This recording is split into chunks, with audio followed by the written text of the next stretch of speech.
कर्म फल तो हर मनुष्य को भोगना पड़ता है। रोहित नामक का एक अनाथ बच्चा था। उसके माता पिता बचपन में ही चल बसे थे। उसके ननिहाल और पिता की तरफ से कोई नहीं था। उसके ना तो कोई आगे था न कोई पीछे था। अनाथालय में रहा और पढ़ा। वहीं पढ़ने में मेधावी था। उसे आर्मी में नौकरी लग गई और वह एक अधिकारी बन गया। अब सेना के साथ ही रहता, कभी भी घर वापस नहीं आता क्योंकि उसका कोई नहीं था। उसने शादी भी नहीं की थी। उसे जितनी सैलरी मिलती थी वह सब बचा लेता था। आर्मी के कैंटीन में खाता, वहीं पर रहता था, तो उसका खर्चा भी लगभग ना के बराबर था। तो हम कह सकते हैं कि उसने आज तक जितनी सैलरी पाई सब बचा लिया था। उसी कैंटीन में एक सूरजमल नामक एक सेठ आता था। कैंटीन के सामान का छोटा सा सप्लायर था। बहुत दिन हो गए दोनों को एक दूसरे को जानते पहचानते। एक दिन सूरजमल ने कहा, रोहित, आपके पैसे बैंक में रखे हैं, मुझे व्यापार में लगाने को दे दो, मैं तुम्हें अच्छा मुनाफा दूंगा। रोहित ने मना कर दिया। रोहित ने कहा, मुझे इतनी ज़्यादा पैसे की लालच नहीं है। जो सरकार ने दिया है वह मेरे खाते में पड़ा है। कभी जिंदगी में ज़रूरत पड़ी तो इस्तेमाल करेंगे, नहीं तो कोई बात नहीं। सेठ ने कहा, यह भी क्या बात हुई? अगर तुम हमें अपना दोस्त मानते हो तो तुम मेरी सहायता ही कर दो, मैं तुम्हें यह पैसा वापस लौटा दूंगा। कम से कम मेरा काम तो हो जाएगा। अभी इस पैसे की तुम्हें ज़रूरत भी नहीं है। बात तो सही कह रहे हो, पर आप पैसा वापस करोगे इसकी क्या गारंटी है? सेठ ने कहा, कसम खा कर कहता हूँ धोखा नहीं दूंगा। रोहित ने कहा, सेठ जी, लोग तो पैसे के लिए क्या क्या कर देते हैं, पर कोई नहीं, चलिए मैं आपकी बात को मान लेता हूँ, कम से कम आपका तो भला हो जाए। सेठ ने मुस्कुराते हुए धन्यवाद कहा और रोहित को गले लगा लिया। पैसा लेने के बाद सेठ जब भी आता रोहित को बहुत धन्यवाद देता। सेठ का बिजनेस रोहित के पैसों से बढ़ आता है। आमदनी दिन दुगनी रात चौगनी हो रही थी। आमदनी बढ़ने के साथ अब सेठ की नीयत में बेईमानी आ चुकी थी। वह अब पैसा ना लौटाना पड़े उसका बहाना ढूंढता रहता। इसी बीच बॉर्डर पर पड़ोसी देश के साथ युद्ध हो गया और रोहित को भी जाना पड़ा। जहां युद्ध हो रहा था वो इलाका काफ़ी दुर्गम था। वहां पहुंचने का एकमात्र रास्ता घोड़े से पहुंचना था। रोहित एक कुशल घुड़सवार था। उसे जो घोड़ी मिली वो बिगडेल थी। रोहित को पीठ पर बैठाते ही सट पर दौड़ने लगती। रोहित उसे काबू में करने की जितनी कोशिश करता वो अपनी गति और तेज करती। रोहित ने लगाम पूरी ताकत से खींचा। घोड़ी का मुंह कट चुका था। पता नहीं आज ये बिगडेल घोड़ी कुछ भी सुनने को राजी नहीं थी। घोड़ी दौड़ते दौड़ते दुश्मन के खेमे के सामने जाकर खड़ी हो गई। रोहित दुश्मन की गोलियों का शिकार हो गया। सेठ बराबर आर्मी कैंट में जाता था। उसे वहां पता चला कि रोहित युद्ध में वीर गति को प्राप्त हुआ। सेठ ने कहा, काफी दुख दिखाया और कैंट से बाहर आते ही खुशी से झूम उठा। अब पैसा वापस नहीं करना होगा। सेठ का व्यापार दिन दुगनी रात चौगनी तरक्की कर रहा था। कुछ दिनों के बाद सेठ की पत्नी माँ बनी और सेठ एक सुंदर बच्चे का पिता बना। सेठ के जीवन का ये सबसे बेहतरीन समय चल रहा था। समय बीतते देर नहीं लगती। सेठ का बेटा अमर, जो अब बड़ा हो गया था और अब सेठ के साथ मिलकर व्यापार करता था। अमर विवाह योग्य हो चुका था। अच्छे घर की सुंदर सुशील कन्या देखकर अमर की शादी हो गई। अब सेठ कहता, कुछ दिन की बात है, अब बेटा व्यापार संभालेगा, मेरी जिंदगी सफल हो जाएगी। और क्या चाहिए मुझे? अमर के शादी हुए मुश्किल से 2 महीने हुए थे। अमर सड़क पार कर रहा था, उसे चक्कर आया और गिर गया। लोग उसे उठाकर हॉस्पिटल पहुंचे। उसके ब्रेन का MRI और अन्य टेस्ट भी हुए तो पता चला अमर को ब्रेन कैंसर है।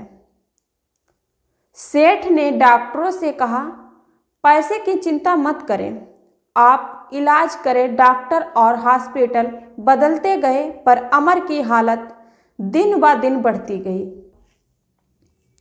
सेठ अब व्यापार पे ध्यान नहीं दे रहा था। उसके कस्टमर छूटते जा रहे थे, हॉस्पिटल का बिल बढ़ता जा रहा था। अब सेठ पर कर्ज काफ़ी हो चुका था। सेठ परेशान था। अब अमर को डॉक्टर ने जवाब दे दिया। सेठ हार चुका था, किसी चमत्कार की आशा में बैठा था। चमत्कार तो नहीं हुआ, पर अमर अब इस दुनिया में नहीं रहा।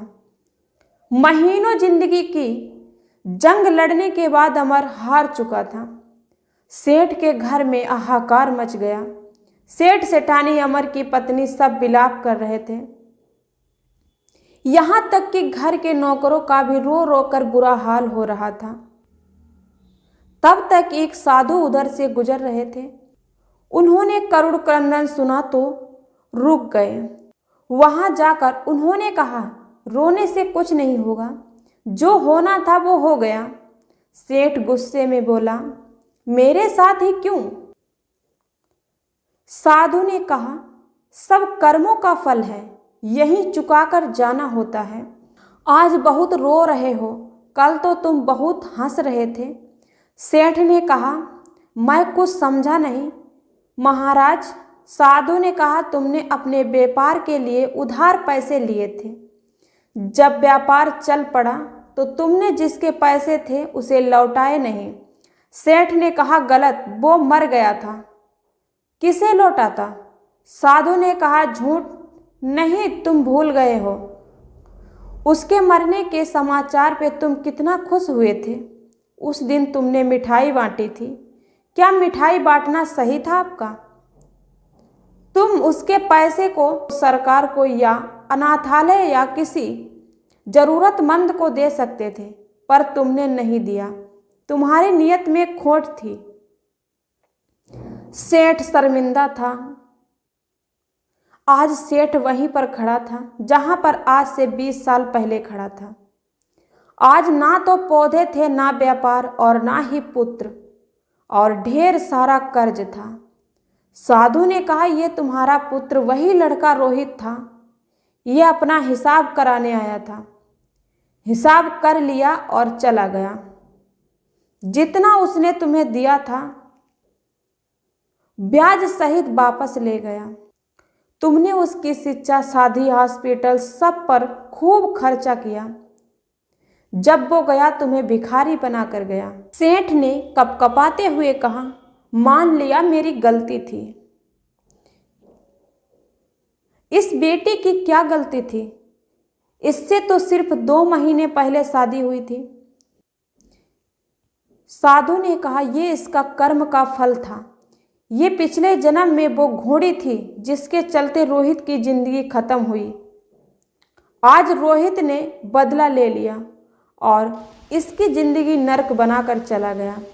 जीवन में कुछ भी बिना कारण नहीं हो रहा है। हो सकता है बीज आपने बहुत पहले लगाया हो और आप भूल गए हो, वही बीज पेड़ बन जाता है, तब हमें पता चलता है। इसीलिए आप कैसा बीज लगाते हो हमेशा याद रखो। प्रकृति हिसाब करती है, आप याद रखो ना रखो, प्रकृति हमेशा याद रखती है। सेठ जी तुरंत हताश घर की सीढ़ी पर बैठा, अपने कर्म को कोस रहा था। हमेशा अपने कर्म पर ध्यान दे। ऊपर वाले की लाठी में आवाज नहीं होती, पर असर पूरा करती है। जो हम लोग कर्म करते हैं उसका फल हमें अवश्य मिलता ही है। आप उस फल से भाग नहीं सकते। भागने की कितनी भी कोशिश कर लो, पर वह फल आपको भुगतना ही पड़ेगा। हम कितने ही अच्छे बुरे कर्म कर लें, उसका फल हमारे साथ रहता है, चाहे वह हमें देर से ही मिले, लेकिन मिलता जरूर है। अगर हम बुरे कर्म को छुपाने के लिए दुनिया की अच्छे वकील को रोक कर बच जाते हैं, लेकिन कुदरत की कोर्ट से कैसे बचेंगे? वहां पर किसी भी वकील की नहीं चलती है और ना ही किसी की सिफारिश चलती है। कुदरत ने जो कर्म के नियम बनाए हैं उसमें कोई गलती नहीं होती। कोई भी कर्म करो उसका फल हमें मिलता है। कर्म के नियम में किसी भी वकील या फिर जज की सिफारिश नहीं चलती। जब तक हमारे पुण्य कर्म का फल हमारे साथ है तब तक सही है, लेकिन हम जो गलत कर्म या दुष्ट कर्म करते हैं वह तो वक्त आने पर ही फल देता है। इसीलिए कर्म करने से पहले हमें सोच लेना चाहिए। हम जो भी कर्म करते हैं उसका फल पाने के लिए तैयार रहना चाहिए। कई कर्म ऐसे होते हैं जो हंसते हंसते किए हों, लेकिन उसका फल रोते रोते भुगतना पड़ता है। राजा परीक्षित एक महाज्ञानी, विद्वान और संस्कारी राजा थे, लेकिन उनसे एक महान पाप हो गया था। क्रोध के आवेश में आकर उन्होंने एक निर्पधारी ऋषि के गले में मरा सांप पहना दिया था। राजा घर आए, शांत होते ही उनको उनके दुष्कृत्य का एहसास हुआ और पछतावा करने लगे कि मुझसे इतना भयंकर पाप कर्म हो गया है। अब वह समय तो वापस नहीं आ सकता, तो राजा परीक्षित को उस कृत्य का फल तो भुगतना ही पड़ेगा। परीक्षित एक बड़े राजा थे, उन्होंने अपनी सत्ता का कभी भी दुरुपयोग नहीं किया था। परीक्षित राजा ने अपनी भूल का स्वीकार किया और खुद को दंड करने के लिए कहा कि मेरा बल, समृद्धि, सब कुछ ब्राह्मण ऋषि के क्रोध अग्नि में जल जाए, जिससे मेरे दिमाग में किसी को दुख या क्षति पहुंचाने का विचार न आए। राजा परीक्षित अपने पापों का फल भुगतने के लिए तैयार थे। उन्होंने कभी भगवान से कोई सिफारिश नहीं की।